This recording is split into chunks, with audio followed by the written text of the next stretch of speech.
Hi ಎಲ್ರಿಗೂ ನಮಸ್ಕಾರ ಸ್ನೇಹಿತರೆ. ಇವತ್ತು ನನ್ನ ಮಗ ಸ್ಕೂಲ್ಗೆ ಹೋಗಿರಲಿಲ್ಲ. ರೀಸನ್ ಇಷ್ಟೇ, ಅವನಿಗೆ ಅಮ್ಮ ಆಗಿದೆ. ಅಂದರೆ ನಮಗೆ ಅಮ್ಮ ಅಂತ ಮೊದಲಿಗೆ ಗೊತ್ತಾಗಲಿಲ್ಲ. ಮೋಸ್ಟ್ಲಿ ಅವನು ಅಪರೂಪಕ್ಕೆ ಕಬ್ಬು ಗೆಣಸು ಅದನ್ನೆಲ್ಲ ಸಂಕ್ರಾಂತಿ ಹಬ್ಬದ ದಿವಸ ತಿಂದ್ಬಿಟ್ಟಿದ್ದ. ಅದಕ್ಕೇನಾದರೂ ಅಲರ್ಜಿ ಆಗಿಬಿಟ್ಟಿದೇನೋ ಅಂದ್ಕೊಂಡ್ವಿ. ಅಲರ್ಜಿ ಆಗಿದೆ ಅನ್ನೋ ಕಾರಣಕ್ಕೆ ಇವತ್ತು ಮನೇಲೇ ಇಡ್ಸ್ಕೊಂಡ್ವಿ. ಹಾಸ್ಪಿಟ್ಲಿಗೆ ತೋರಿಸ್ಬಿಟ್ಟು ಬೇಕಾದ್ರೆ ನಾಳೆ ಸ್ಕೂಲ್ ಕಳ್ಸೋಣ ಕಡಿಮೆ ಆದರೆ ಅಂತ. ಇವತ್ತು ಬೆಳಗ್ಗೆ ಅಮ್ಮ ನಾನೇ ಕಾಯಿ ತುರ್ಕೊಡ್ತೀನಿ ಅಂದ. ಅದಕ್ಕೋಸ್ಕರ ಅವ್ನು ಹೊಟ್ಟೆ ಹಸಿದ್ರೆ ಸಿಕ್ಕಾಪಟ್ಟೆ ಅನ್ನೋ ಕಾರಣಕ್ಕೆ ಮೊದಲಿಗೆ ಬಾಳೆಹಣ್ಣು, ಕಾಯಿ ತುರಿ, ಸ್ವಲ್ಪ ಬೆಲ್ಲ, ಏಲಕ್ಕಿ ಎಲ್ಲ ಹಾಕ್ಬಿಟ್ಟು ಸ್ವಲ್ಪ ಚರ್ಪ್ ಥರ ಮಾಡಿಕೊಟ್ಟೆ. ಅದನ್ನ ಹಾಕೊಂಡು ತಿಂದು ಆಗಲೇ ಇನ್ನೂ ಸ್ವಲ್ಪ ಹೊತ್ತಾಗಿಲ್ಲ, ನನಗಾಳೆ ಹೊಟ್ಟೆ ಎಸಿತಿದೆ ಅಂತ ಅಂದ. ಆಯಿತು ಹಾಲು ಕೊಟ್ಬಿಟ್ಟು ಮತ್ತೆ ಅವನಿಗೆ ಏನಾದರೂ ಟಿಫನ್ ಮಾಡಲೇಬೇಕಲ್ಲ ಅಂದ್ಬಿಟ್ಟು ಏನು ಮಾಡಲಿ ಅಂದೆ. ಅಮ್ಮ ಏನಾದರೂ ಮಾಡು, ಒಟ್ಟು ನನಗೆ ಹೊಟ್ಟೆ ಎಸಿತಿದೆ ಅಂದ.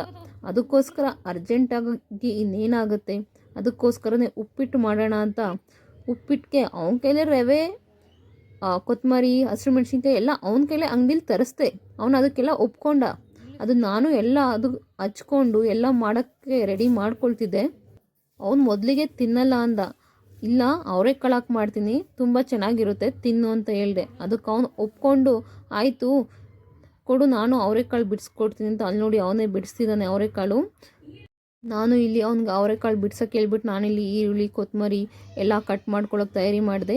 ನಂತರ ರವೆ ಹುರ್ಕೊಂಡು, ಅಂದರೆ ಸ್ವಲ್ಪ ಬ್ರೌನ್ ಕಲರ್ ಬರೋವರೆಗೂ ರವೆ ಹುರ್ಕೊಳ್ಳಿ.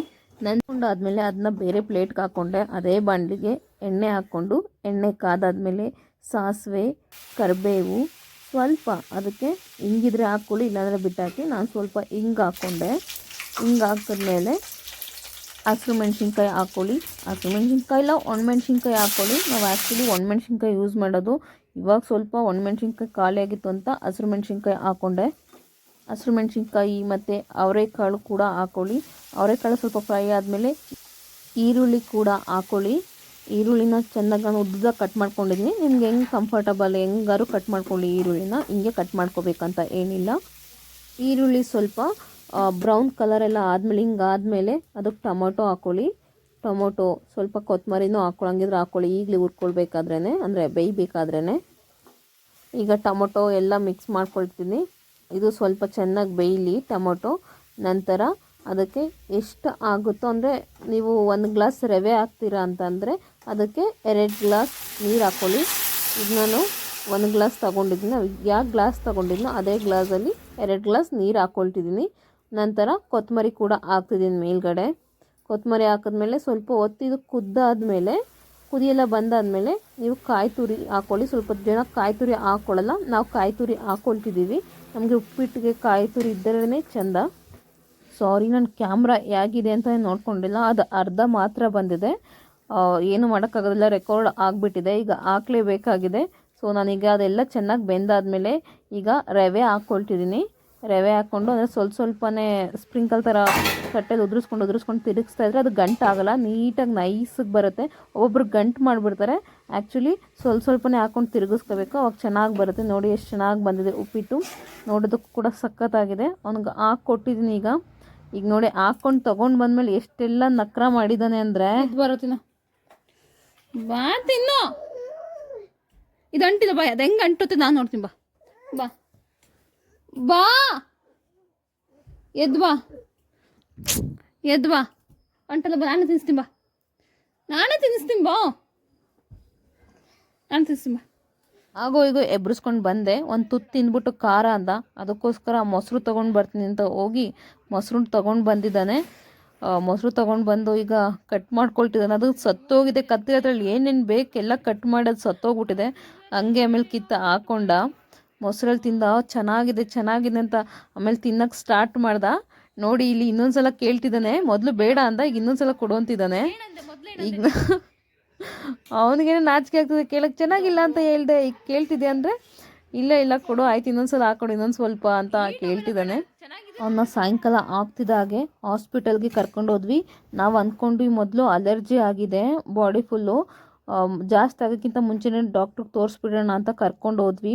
ಹಾಸ್ಪಿಟಲ್ಗೆ ಹೋದ್ವಿ ಅಂದರೆ ಸ್ವಲ್ಪ ಜಾಸ್ತಿ ಜನ ಇದ್ದರು. ಅವರೆಲ್ಲ ಆಗಲಿ ಅಂತ ಇಲ್ಲಿ ಕಾಯ್ಕೊಂಡು ಕೂತಿದ್ವಿ. ಕೂತಾದ್ಮೇಲೆ ಅವ್ನು ಹಾಸ್ಪಿಟ್ಲಿಗೆ ಕರ್ಕೊಂಡೋಗಿ ಎಲ್ಲ ತೋರಿಸ್ಕೊಂಡು ಬಂದ್ವಿ. ಆಳೆ ನಮ್ಮ ಫ್ಯಾಮಿಲಿಯೊಬ್ಬರು ಕಾಯ್ತಾಯಿದ್ರು.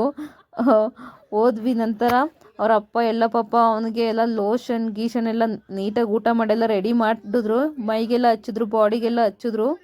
ಅವನು ಅಪ್ಪ ಸ್ಮೆಲ್ ಬರ್ತಿದೆ ಹಚ್ಕೊಳಕ್ಕಾಗಲ್ಲ ಅಂತಿದ್ರು. ಹಚ್ಕೊಳ್ಳೋ ಏನಾಗಲ್ಲ ಕ್ರೀಮ್ ಥರ ಅಂತ ಹಚ್ಚುತ್ತಿದ್ರು ಅವರಪ್ಪ. ಫುಲ್ ಬಾಡಿ ಎಲ್ಲ ಅಪ್ಲೈ ಮಾಡಿದ್ದಾರೆ. ಹಾಸ್ಪಿಟಲಿಂದ ಬಂದಾಗೂ ಚೆನ್ನಾಗಿದ್ದಾಗಿ ಇದ್ದಕ್ಕಿದ್ದಂಗೆ ಮಧ್ಯರಾತ್ರಿ ಅವನಿಗೆ ಜ್ವರ ಬಂದುಬಿಡ್ತು. ಶಿರಾಪ್ ಹಾಕಿ ಮಲಗಿಸ್ದೆ. ಬೆಳಗ್ಗೆ ಏನಾರ ಜಾಸ್ತಿ ಹುಷಾರಿಲ್ಲ ಅಂದರೆ ಹಾಸ್ಪಿಟಲ್ಗೆ ಕರ್ಕೊಂಡು ಹೋಗೋಣ ಅಂತ. ಬಟ್ ಬೆಳಗ್ಗೆ ಅಷ್ಟರಲ್ಲಿ ಹುಷಾರು ಆಗಿದ್ದ, ಏನು ಹಾಸ್ಪಿಟಲ್ಗೆ ಕರ್ಕೊಂಡು ಹೋಗಲಿಲ್ಲ. ಆ ಲೋಷನ್ ಎಲ್ಲ ಹಚ್ಚಿದ್ಮೇಲೆ ಇನ್ನೂ ಬಾಡಿಲಿ ಜಾಸ್ತಿ ಆಗ್ಬಿಟ್ಟಿದ್ರಿಂದ ನಮ್ಗೆ ಗೊತ್ತಾಯಿತು, ಹೋ ಇದು ಅಮ್ಮ ಅಂತ. ನಮ್ಮ ಮನೆಯವ್ರು ಬೇವಿನ ಸೊಪ್ಪೆಲ್ಲ ತೊಗೊಬಂದು ಕೊಟ್ಟರು ಅವನಿಗೆ. ಅದಕ್ಕೋಸ್ಕರನೇ ಅಪ್ಲೈ ಮಾಡೋದಕ್ಕೆ ಅರಿಶಿನ ಮತ್ತು ಬೇವಿನ ಸೊಪ್ಪು ಚೆನ್ನಾಗಿ ರುಬ್ಬಿ ಅವ್ನಿಗೆ ಮೈಯೆಲ್ಲ ಹಚ್ಚಿದೆ. ಹಾಗೇ ರೀತಿ ಅವ್ರ ಅಪ್ಪ ಕೇಸರಿ ಬಾತ್ ಕೂಡ ತಂದು ಕೊಟ್ಟಿದ್ರು, ಅವ್ನು ತಿನ್ನಲಿ ಅನ್ನೋ ಆಸೆ ಅಂತ ಅವ್ರ ಓನರ್ ಮನೆಯಿಂದ ತಂದಿದ್ರು. ಅದನ್ನು ಕೂಡ ತಿಂದ. ಗೋಡಂಬಿ ದ್ರಾಕ್ಷಿ ಎಲ್ಲ ಹಾಕ್ಕೊಂಡು ಬರೀ ಕೇಸರಿ ಬಾತ್ ಅಲ್ಲೇ ಬಿಟ್ಟಿದ್ದ ಹಂಗೇನೆ. ಆಗೋ ಈಗ ಅವನಿಗೆಲ್ಲ ಬಾಡಿಗೆ ಅಪ್ಲೈ ಮಾಡಿದೆ. ನೋಡ್ತಿರ್ಬೋದು ನಾನಿಲ್ಲಿ ಬೇವಿನ ಸೊಪ್ಪು ಮತ್ತು ಅರಿಶಿನ ಚೆನ್ನಾಗಿ ಮಿಕ್ಸ್ ಮಾಡಿ ಅವ್ನ ಬಾಡಿಗೆಲ್ಲ ಹಚ್ಚಿದೆ. ಮಿಕ್ಕಿದ್ದು ನಾನು ಕೂಡ ಹಚ್ಕೊಂಡಿದ್ದೀನಿ. ಹಚ್ಕೊಂಡು ಫುಲ್ಲು ಫೇಸೆಲ್ಲ ಅಪ್ಲೈ ಮಾಡಿಕೊಂಡೆ. ಮುಖದೆಲ್ಲ ತುಂಬ ಕಲೆ ಇತ್ತು. ನಾನು ಫೇಸ್ಗೆಲ್ಲ ನೋಡಿಲ್ಲ, ಅಪ್ಲೈ ಮಾಡ್ಕೊಂಡಿದ್ದೀನಿ.